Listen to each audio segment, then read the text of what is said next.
Mga tunay, magpakitong tamusang nagpunit ka tunay. Kana nagpunit sa isda ka tunay, nagkuha sang isda bahagi kan sa bukod ba. Yeah. Oh, sige.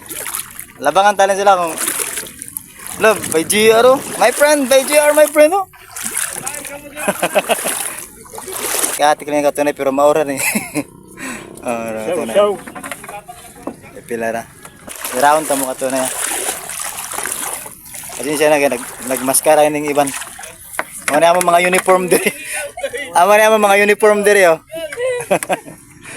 Ah, kato na yun. Ano ito? Pang ano yun pang turo, pang lulipap. Pang lulipap. Katulong na ikon, 40 kilos. Doon na balita ko mo dong? Oo. Okay nang gaya. 46. Ah, sa kintre niya arang nga ato na kintre. Oh, kung gusto ko gamuga na mag-ambit, pwede ra kay diri. Katong hilig. Pila? Oh, 80 kilo, kintre yo. Oh, ato na yo. Dapat na ako mga legendary nga mga manang to.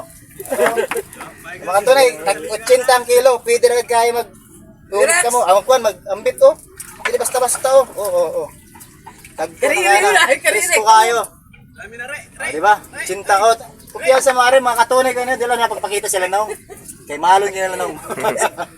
Labis kaya ni katunay. Right?